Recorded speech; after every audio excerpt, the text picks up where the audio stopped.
there'd be a lot of poop in my pants. I've seen a 6-foot alligator go swinging through the air and slam into a tree.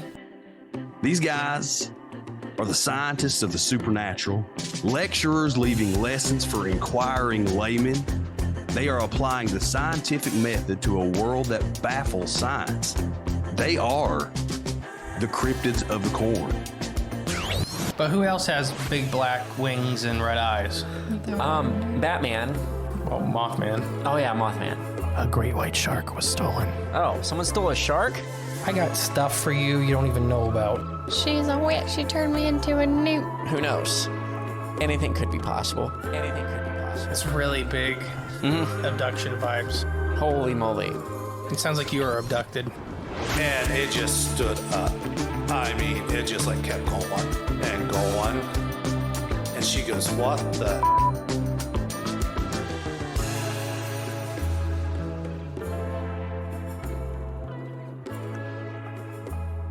Hello, and welcome back to Cryptids of the Corn podcast. I am the great and powerful mystery. And today, whatever it is, I got rid of Jay.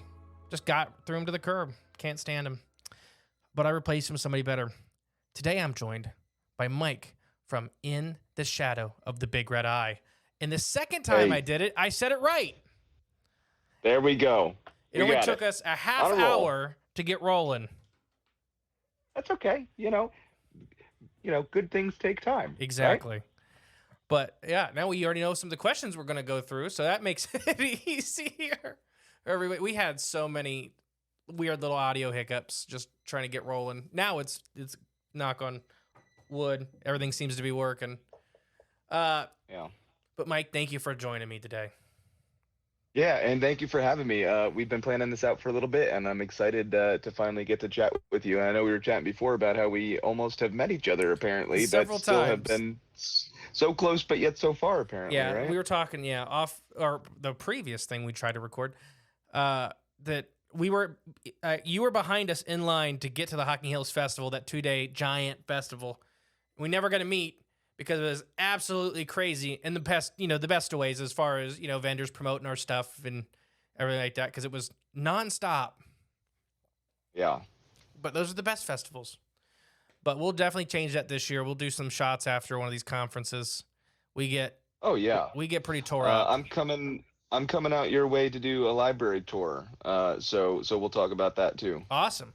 And then speaking of which, we know we just did it, but I would love before we get rocking and rolling, tell everybody from where the name came from. Yeah. Okay. So the name In the Shadow of Big Red Eye. It's I picked it out of a hat, really. The story behind it: in 1972, a state park ranger in New Jersey's High Point State Park went on record and said that he saw two pairs of reflecting red eyes back in the forest, right, looking back at him during his patrol. He wrote it in his notes or whatever. And then the next day, I guess the newspaper somehow got a hold of it. I don't know. Don't ask me how. But the newspaper did, and thus the name Big Red Eye was born. So now we're in the shadow because we're always seem to be right behind it. There you go. And like we talked the first time we tried this, that there's a lot of Bigfoot-like things that get these names like this. Like we said in Ohio, the old Yellow Eyes is our version, but there's old Green Eyes in Indiana and all this stuff. Because humans are really good at naming things. Yeah, and it's interesting. Ever since the red eyes was reported, it's been reported throughout the country too. It's not just a localized thing. I've heard red eyes down in Florida, California, Washington State, all over really. And I've experienced eye shine that's different colors as well. So I can't attribute it to always being red, but I think that's a good and it's creepy. I mean, red eyes, come on. Right? We've said on our show all the time, if it's got red eyes, it's probably not good to be around. It's probably a warning. That's Yes. something, that's a good warning. But before we get rocking and rolling, would you go through, and I'll put all the links below for everybody, but tell everybody where to find your stuff, where to get everything, and how to track you down. Oh, well, it's not hard to find me. I am all over social media. In the Shadow of Big Red Eye is our Facebook page. Our YouTube is at Shadow of Red Eye. That's our bread and butter. That's where we have a weekly show where we have a weekly episode that we release every week, and that's on there. But we have an Etsy too that helps support the show. Etsy.com/shop/Shadow of Red Eye. Instagram, behind the scenes kind of stuff that you don't see on the show. That's Shadow of Red Eye. So yeah, all over really. And if you want to reach out to me directly, you can just message our Facebook page, and that'll get shuffled to me somehow. There you go. So you guys do a lot. So which thing do you want to tackle first? Do you want to talk about your book tour, or not your book tours? I'm sorry, the library tours. But you also MC some events. I just seen you're signed up to MC one, right? Yeah. I was asked to return to MC the Forest County Bigfoot event this year in Western Pennsylvania, which I'm so glad I'm working closely with the organizers of that to make this event great. It's going to be a 3-day event now. Not a lot of people know that, so shh. But it's going to be.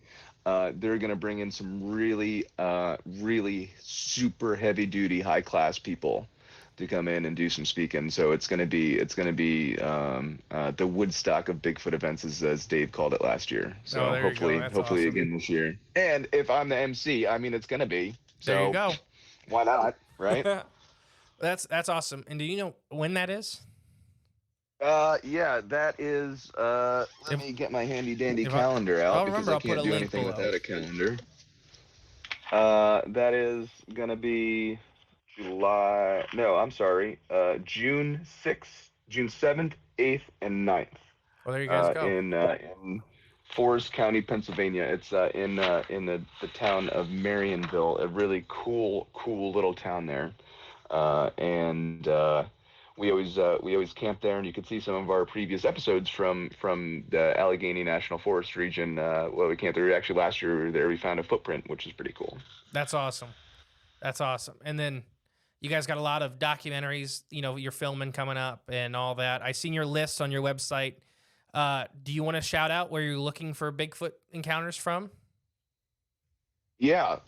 Right now we're heavily looking from central Maine. That's actually where our tours are bringing us, where I'm planning our tours and where I'm looking for witnesses at the same time.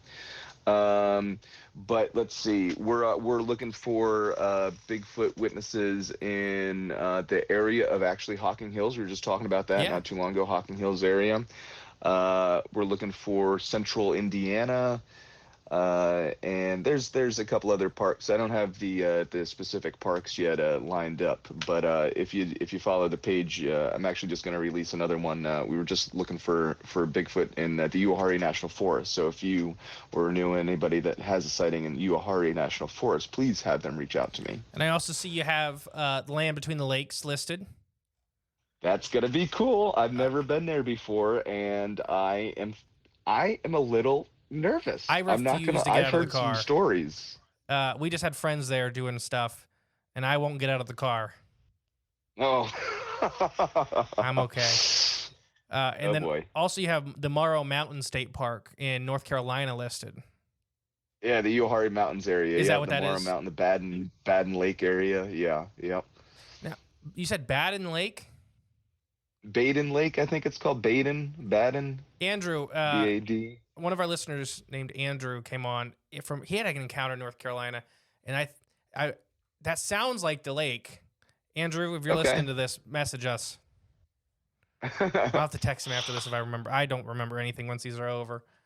But no, that's awesome. I mean, that's a pretty wide swath of areas you guys are going to, and you said you try to plan them around events and stuff like that. Yeah, what I'll do is I'll pick an area about 6 months prior to where I want to go. Like I said, I'm just booking Maine now, so I reached out to a bunch of Maine libraries, and whoever gets back to me and books me, I pick a centralized location, in a state forest, state park, or something like that, and we set up shop and we do a heavy-duty Bigfoot investigation at night, and during the day we hike and we speak at libraries. It's like awesome. I mean, that's the best gig ever. Do you want to talk about some of your research and some of the events you've done? And you guys have so much on YouTube. Yeah, where do you want to begin? That's the question. I mean, Let's see. Our first upcoming events of the year are in New Jersey, in Sayreville, New Jersey. That's going to be when do you think this episode is going to be coming out? Next So Wednesday. I don't double It'll speak on you. it'll be next Wednesday. Oh, okay. Uh, so yeah, February starts our thing. Oh, we also have a really cool email list. We have like almost 500 people on this thing, and all you gotta do is send me your email on any of our socials, and I'll get you added to it. And it shows you where that month we're gonna be. So if you're Awesome. ever in the area, you could just keep up with us, and it shows you the past events, if we found any evidence, all that really cool stuff. So definitely check that out. I don't to contrary to popular belief, I do not sell anybody's email address. No. Nope. Well, Not something I do. I Facebook could, already but I does it, don't. so if everybody signed up for Facebook, they already sold your email address. Here's a funny one for you. We had a listener, I don't know who did this, signed up our professional email for Plenty of Fish. Oh, So now we get a bunch of interesting stuff from that. there's a lot worse sites that he could have signed up for, sir. So I mean, that's kind of a blessing in disguise, right Yeah, there. I think it was definitely done in humor, but because I think we made a joke about it like 2 years ago now, and somebody just did it because I just got a whole bunch of email stuff from them. Oh, nice. Yeah. But do you want to talk about some of the cool research you guys have done and some of the stuff you found? Yeah. Well, let's see. I mean, so one of the best footprints we found was up at High Point State Park, where that park ranger had his Mhm. very first encounter up there. We were in the same area doing investigation. That's a really great area to look for Bigfoot. It has everything you would need to see a Bigfoot, right? But anyways, we found a footprint. It was 15 and a half inches. Um, not a person. I Right. actually just had it reanalyzed yesterday by a professional tracker who says that he has no idea what this footprint could be. So it's very interesting. We found 6 of these over about 60 yards, and it was in snow. We couldn't cast them. It was just a very light snow on the ground. And then as we were following these tracks, they ended when the snow ended. It stopped snowing, or the snow stopped accumulating, and the ground was frozen. So we lost where it was going. So really cool. What was cool about that is actually he was, or it, I don't know if it was a he or a she, but they were paralleling the fire road. They weren't actually walking on the path that a human would take, like the clearing that like vehicles drive down. They were like 3 feet off to the side of it, walking like over sticker bushes and through like around trees and stuff like that. Like that was weird to me, but that's something very interesting and peculiar, I think. I mean, that's I don't know if you know. I was a fisheries technician, I was basically a fisheries biologist. I did a lot of endangered species stuff and all kinds of that kind of stuff. That's very characteristic of some predatory behaviors. When we used to work with like coyotes and foxes and stuff, they'll do that. They won't go on the main trail, and we have a lot of trappers in our area, fur trappers, and that's where they'll look for coyote sign is 3 or 4 foot off a trail. Because they're smart, they're like, they're high. I personally think Bigfoot's a lot more intelligent than a coyote or a big cat. But even if they are just as smart as those things, that's a good way to not get caught. Walking out in the open is not the best thing to do, especially if you're 8 foot tall. Yeah, yeah, you would think, and it was just I think that goes and shows you something about their intelligence. You know what I mean? They gotta have some sort of intelligence behind them if they, if these creatures are out there. And I say if they're out there because like it's weird. Like people ask me, they're like, "You believe 100% in Bigfoot, right?" And I gotta say no, I don't, because I've never seen one. You know what I mean? Like I'm not at 100% Right. because I've never seen one. I'm at like 70, like 72.3, we'll say, percent that I believe in Bigfoot, and that's just because like the evidence that I found, but I've not yet seen one, so Right. I can't. And people say I'm crazy all the time, like you devoted your entire life to this and you don't even believe they exist. I'm like, yeah, well, I'm having more fun than you, so haha. No, and I had an encounter when I was 16, and I tell people all the time Okay. that I wouldn't believe in it if I didn't see one. I just wouldn't. Yeah. Like I had a heavily biological background and all of that, and I wouldn't. I just wouldn't. But I seen one, so there's that. I I can't contradict that. They're out there. But yeah, for anybody that's listening and stuff, I don't blame anybody for not at least fully believing or believe, unless you've seen one or had. We had the one listener have a big rock chucked right past his head. That's enough to, unless the NBA players out there or something, it's hard to believe something just just a rock flying beside your head as a person. I think sizable rock. Well, that's how I got into Bigfooting. Actually, I got rocks thrown at me. We were at a Bigfoot event in Florida, and I'll save you the story. It's a long story. Nothing happened Bigfoot related, right? Nothing happened at all. Paid a lot of money. Nothing happened. Last night, we were up watching. Me and my buddy, we were up watching a meteor shower, and we hear a tree knock on one side of the tree. And then we hear a tree knock at the complete opposite direction about 5 minutes later. And I thought it was the people that put on the expedition. Right. I thought they were hoaxing us, type of thing. But then a rock gets thrown, a fist-sized rock comes crashing down and lands like 5 feet from us. And I'm like, nope, I'm not okay with this. I'm gonna go to the car, and Jimmy's like, he talked me out of going to the car. He's like, Mike, come on, this is like Bigfoot activity. This is squatchy. You got tree knocks and rocks thrown. So I was like, whatever.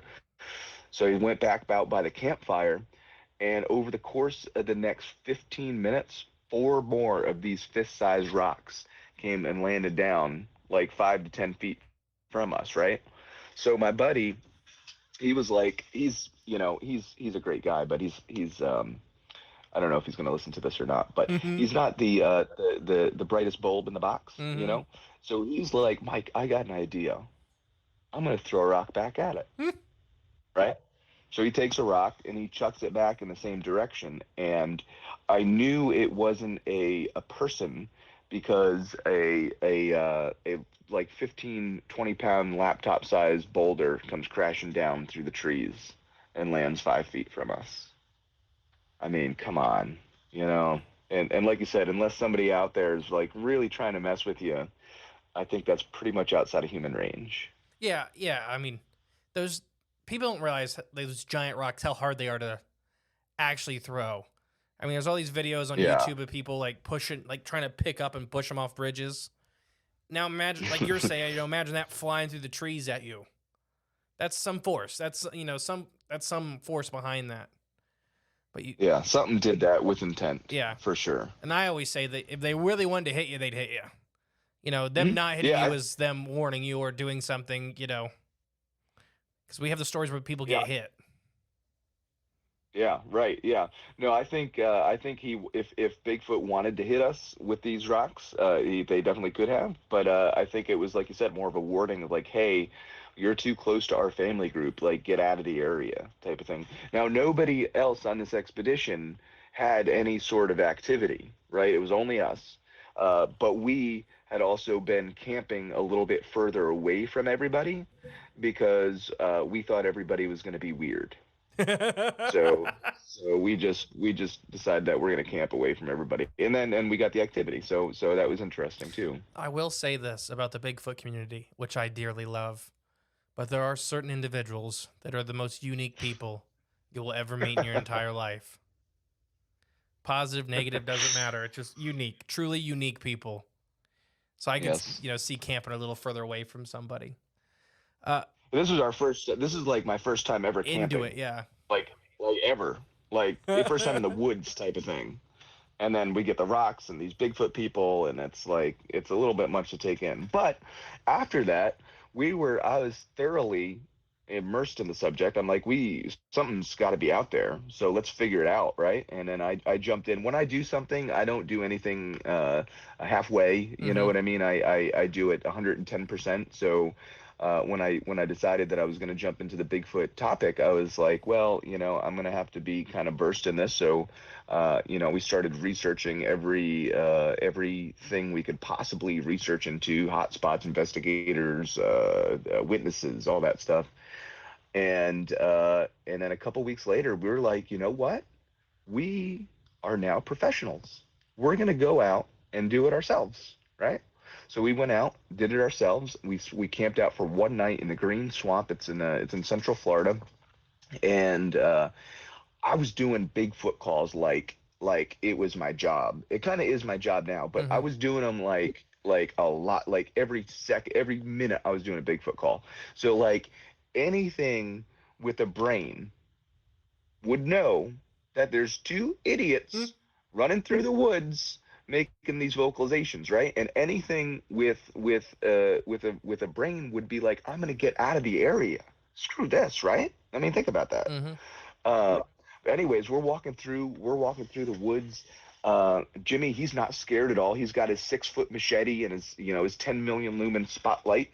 He's got it shining around, and we come across two pairs of eyes, just looking back at us. They were reflecting back at Jimmy's light, and one pair was like a fire engine red, the other was an aqua blue color, and they were just shining back at us. And it's like, we thought it was people. We didn't realize that people don't have eye shine. We were still new to this whole Bigfoot thing, so we were like, hey, we're just looking for Bigfoot. Sorry, we'll leave. We're gonna go back to camp. And just silence, right? And then the red set turned and looked at the blue set, turned and looked back, and then blinked. That was another nope sort of moment when I got out of there, right?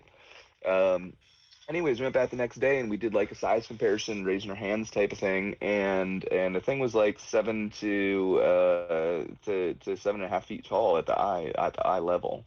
So I don't know what that could have been besides like two Bigfoot looking back at us. Now, so one had blue and one had red? Yeah, isn't that strange, right? I don't think I've ever heard that before. The two different colors. I've heard both colors, sure, but not at the same time. Together. That's Yeah. interesting. And we know that species or animals within the same species have the same color eye shine. Yeah, the luciperculum, So- it's the reflective membrane in the back of the eye. Yeah, Generally, exactly, right. species that have red, it's not even a luciperculum, it's the blood vessels in the back of the eye shining back out. Because luciperculum generally isn't red unless you're a reptile. It's just that it's really interesting to have both blue and red at the same time. That's really I love it. Sorry, continue. Then that was it, and then the rest is history. And then like 4 years later, I made the show In the Shadow of Big Red Eye. I moved to New Jersey, and we started this whole now that was what 13, 14 years ago. It was back in 2011. So like now I'm like doing this like I'm old and I'm doing this, and it's like, what am I doing? But I love it. I'm still hooked on the blue and the red at the same time. It's just very interesting to me. But yeah, have you had any more? So we have a lot of people on the show and all of that. You said they were eye shine, right? So they're reflecting the light that he was using back at you. Have you ever had any Correct, of the glow yeah. events? No, I haven't. And I have seen that. I think a Bigfoot's eyes are super, super reflective. I think like you were talking about before. I think like even not even the moonlight, but like starlight is bright enough to like reflect these eyes back. So I think with that being said, I don't think you need a whole lot of ambient light to reflect back. Push it back, yeah. But I do think that I know researchers that are good friends of mine that swear that they have seen Bigfoot produce light and spotlights at it, like flashlights out of his eyes, and like cast shadows with things on the ground and stuff like that. I trust him I can't, I don't know. I just have never, I don't know. Right. I've never experienced it. It's something that I want to so bad so I can understand more about it. You know what I mean? But I've only seen, and in my experience, those eyes reflecting back at you. Ever heard of Tom Shea? Tom Shea sounds familiar. A big researcher in Kentucky. He's got like the Goliath cast, and anyways, we talk with him a lot at festivals. Okay. He's been doing this for 30 or 40 years now, I believe, and he's only ever had the glow once. Seen the shine, sure, dozens of times. Only ever had the glow once, and hearing him talk about it. So that does exist in nature. Deep sea hatchetfish actually have glowing organs around their eyes, and they use it as headlights, and they glow red Yeah, because a lot of the that's deep sea wild. organisms can't see red. So red is a good light to use and not get caught. Yeah, That's why you see all these Right. deep sea animals, their stomach lining is red and stuff like because it absorbs the red light. So I always thought that may have been something with it. Is literally bioluminescent organs around the eye can turn on like headlights for a second, see what you're doing, and it's built-in headlamp. But I don't know. yeah. I don't think I would be very excited if I seen glowing red eyes in the woods. No, I don't think I'd be that excited either. I think there would be a lot of screaming going on there if that were to happen. Yeah. Have you ever had anything scary happen? Oh God, yeah. Well, I mean, which one? Well, okay. So this, I do enjoy telling the story. This is the most scared that I've ever been before in the woods. Now, I spend a lot of time in the woods. It just turned New Year's. So last year, 2023, I spent 127 nights camping in the woods. Wow. So tent camping, right? So I'm exposed to a lot of stuff. I do a lot of outdoor stuff. I'm not flaunting my own horn or anything like that, but I get what's out there. I'm comfortable, right? So this is before I was comfortable. So we'll start there. Very first, one of my first expeditions in New Jersey.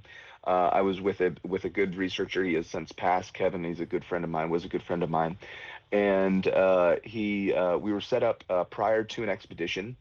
And it was a night prior to the expedition before everybody else got there, so we wanted to kind of scope out the area, right? It was February, so it was like super cold. I have 2 mummy sleeping bags, right? Just get down inside of them, all wrapped up, bundled up, get all tucked in, all zipped up.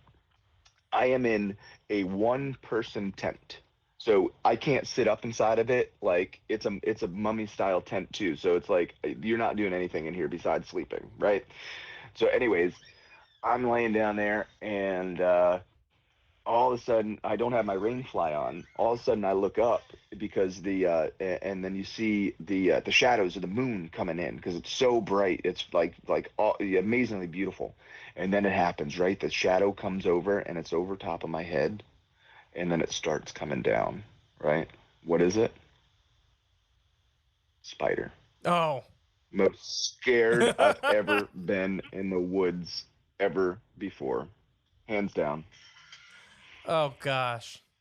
Now Yeah. we had like I said, I used to be a fish biologist. You ever seen a 6-spotted fishing spider?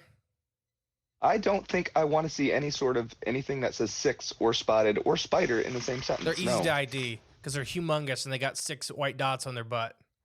And they can bite the ever living heck out of you. And they're not dangerous. You know, their venom's nothing to us, but it hurts. They're huge. Yeah. So it's like getting chunked, and they're fast. They're one of those big boy. fat spiders, so you don't think they're very quick. And they can. They got some legs on them, huh? Yeah. No, I'm not scared of many animals. We have all kinds of stuff in this house, but a spider in the tent at night, it's more scary when it disappears. Because now you know it's in here. What do you say? So, because then you know it's in there. Yeah, well, and that's no, but I will say the things that scare me the most in the woods are ticks, mosquitoes, and people. Yep. Those are the 3 things. I don't like mosquitoes because they are really freaking annoying. And Maine is a prime example of places you don't want to go in the summer because of mosquitoes, but I returned there this year. Ticks, I got a tick in a very unfortunate location, and turned out I got Rocky Mountain spotted fever. Oh, did you? Yay me. Yeah, right? From Michigan. Go figure. Yeah, that was when I was in the doctor's office, and then you know it's bad when all the other doctors have to come in and look at you, and it's like, oh no, this can't be good. No, that's not good. But yeah. So that and people, it's just inherently you don't want to see anybody that's not looking for a Bigfoot when you're out there in your group well, you're out there. Yeah, it's just with bigfooting, you generally want to be as far away from as many people as possible. We were out, and I get on tangents all the time. We were out in the middle of Wayne National Forest. I don't know if you've ever been. No, never been. It's on my list. We're going this year though. Yeah, it's very close. I mean, it's Hocking. Hocking State Yeah. Forest is in the middle of Wayne National Forest, so it's all kind of Wayne, anyways. But Wayne gets really weird. We were out a couple miles from the road. Nobody's out there, and it's super late at night. Probably 10 of us. We're in college, and a guy walks right through the middle of our campsite, right almost to the middle of the fire, and leaves. Keeps walking a straight line. Never answered us. Never looked at us. We weren't there to him. So we all packed up and left. That was scarier than anything else that we could have seen in that woods. He pretty much walked through the fire. Man. Probably strung out, or somebody having. But Wayne National has a lot of disappearances a year. That's crazy. Something like averages like 30 or 40 a year. Unsolved disappearances, but it's full of mines. Unmarked mine shafts. Mm-hmm. It's yeah. Oh, it's scary. Well, that's something to look forward to. Yeah, watch your step. Yeah, for sure, and that spider that's out there too. Mm-hmm. Oh, you have them. They're all over. The 6-spotted fishing spiders are all over the U.S. Great. Yeah, no big deal. You gotta be in the water for them though. They eat fish. They eat fish. Yeah, they hunt fish. They're very good at it. Now. Yeah. Sorry, go ahead. No, I would never. I am petrified. This, for your listeners, you're welcome for this. You are gaining some access into my life that not a lot of people know. But I am petrified of water. Like I cannot swim. Oh. Like if I can't see nor feel, it's gonna be a bad day. So you'd say it's around water, which I kind of chuckle at because I am not going to be around water when I'm camping. So it's quite all right. See, I wear Crocs because I'll end up in the water no matter where we go. Oh, geez. All right. Yeah, not me. I've accidentally kicked an alligator a couple of times in the water. I was chest deep and I was bumping my foot against an alligator. Didn't know it was an alligator. Thought it was a log. Yeah. But I did fish work, so I was working with electricity in the water constantly.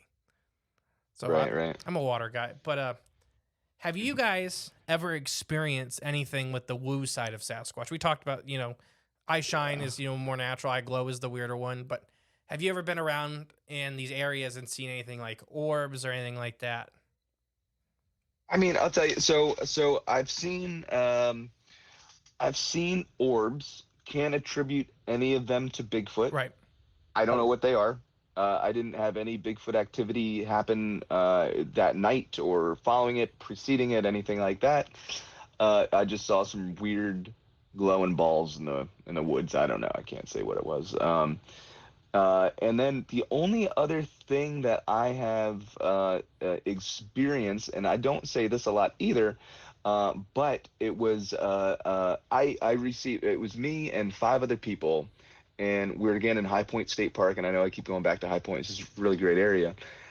We were up there, and we all had voice recorders going on, and we were all sitting along this gas line, and we saw a light just zigzagging across the sky. A red light just doing M's or W's just across the sky.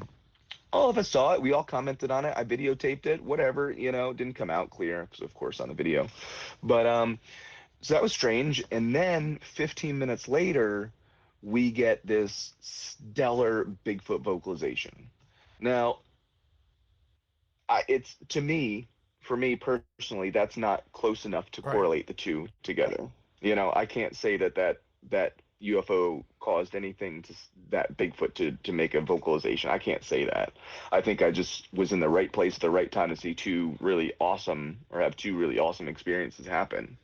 But I don't think they were related. And I know some people are probably yelling at their screen right now saying, how are they not saying that they're related, but it's just not enough for me. I don't know. And I challenge anywhere I go, and I would challenge anybody to prove me wrong type of thing. Mm-hmm. I would want to see show me your evidence of the woo side of things, and try to change my opinion, because I would love to get my opinion changed. That would be the coolest thing for me. But nobody's ever produced any evidence that would be uh, evidence to me, and that would change my mind. So that's why, and just the evidence that I found, the footprints and stuff like that, the vocalizations, everything would point me towards more biological creature. This Bigfoot is. So yeah, it's very, and I think about depending on the story, I'm about halfway between both, because a lot of the orbs that are seen around Bigfoot, a lot of times are just in the same area. That like, Yeah. it's like going out to the Brown Mountain and seeing lights, and then 2 nights later having a Bigfoot experience. Well, it's in the middle of national park. It's huge, swaths of land, and the orbs are always there. I don't think they're connected. But there are people that have, more where they see the orb come out of the Bigfoot's hand, or it's, and then same with the UFOs in Bigfoot. There's stories where they're very directly connected. Other ones, we just did an episode a couple months back to where a UFO had entered a woods and a Bigfoot had come out the same woods like miles away. Same night, different people had seen it. So they both turned it into the cops, and the one the cops put it together that a UFO had entered this like state park, and then a Bigfoot had come out the other side. But if I was Bigfoot, I'd probably leave too if a UFO started coming into the woods. Yeah, I mean, you want to stay elusive, right? I mean, I wouldn't want to. I don't know.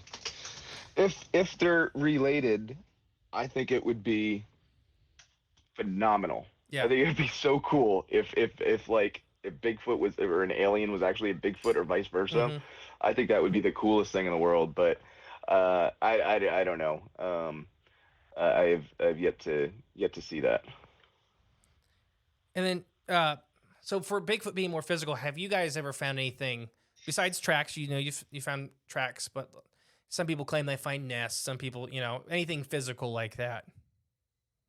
Yeah, we've gotten the tracks, like we said. I found a couple different tracks. I've not found any hair. A lot of Bigfoot researchers claim that they get hair, which is like really cool, but I think it's like really hard to come by. Let's see, physical stuff. What was really cool, actually, so we were in Marlon Dickinson Reservation in New Jersey up here, where there's been like 3 Class A sightings. It's a very, very cool area. And I was back there with a group of, I think, 6 researchers, and we were all facing the swamp, because that's where we thought all the deer and prey animals were going to be, was inside at night eating in the swamp area. And we were all sitting on a log, and then from behind us, there was like a hill, and from behind us, a rock comes crashing down and rolls in between like me and my partner's legs, right? And we instantly therm, because we got a thermal. Nothing on the therm. It kind of laid down. We went up there the next day, and there was a depression where you could lay down. But we thermed the rock real quick, and the rock was ambiently hotter. I don't know if that's a word, ambiently, but it was hot. It sounds good. Yeah. So it was hotter than the rest of the rocks around it. So I think the Bigfoot actually held the rock next to his body to transfer that body heat for some amount of time before he threw that. It's the only thing of why that rock would have been hotter than the other rocks around, right? Yeah, that's really interesting. And some people have claimed they've found like kill sites and nests and stuff. I haven't personally seen a lot of really extremely credible stuff to that, but who am I really in all this? There's no such thing as a Bigfoot expert, is what we always say, because there's no body. Nobody's caught one. So we can't, nobody's ahead of anybody else. That's really interesting stuff. It's my fault. We lost some time due to the audio problems at the beginning. But do you have one more thing you want to get in for this episode? Any story you want to share? I do got a question. Oh, okay. What is Bigfoot? I just gave you that big spiel about no such thing as a Bigfoot expert. Now I'm asking you, what is Bigfoot? Oh, okay, yeah. Well, I think Bigfoot's like an ancient human, kind of evolution-wise. We took one path, it took another. That's just the very basic kind of thing. We could do episodes of getting into that if you wanted to, but basically that's kind of to the T of what I think a Bigfoot is. But yeah, I don't know. I want to thank you very much for having me on this little shortened episode. Not a Sorry. problem at all. It was fun. No. Everybody this just at means we home, have to do it I again have to go to sometime, that's Euchre. all. I have to go to Euchre, and we had audio trouble for about a half hour before we got rolling. So it's my fault, everybody. No, no, I appreciate it. And if you guys whoever's listening, do me a favor, just go ahead and subscribe to that YouTube channel. It really, Please. And people always ask me like, well, why subscribe? Why subscribe? Guys, I am like this close to making money. That's what it comes down to. So, I'd appreciate it if you give me a little subscribe over there. And I post some really cool stuff. Yes. Awesome. Well, we have a tradition here, Mike. Before we go, before the outro music plays, we're going to count down from 3 and scream bye as loud as we can. And then the outro music will play. So Okay. You ready? Oh boy. All right. 3, 2, 1. 3, 2, 1. Bye! Bye! Thank you for listening to Crypts of the Corn podcast. Please share with a friend you think would like us. It's the best way to help our show grow. Leave a comment, rate us, a 5-star review, and remember, there is always extra content on Patreon/cryptofthecorn.com. And don't forget, stay magical.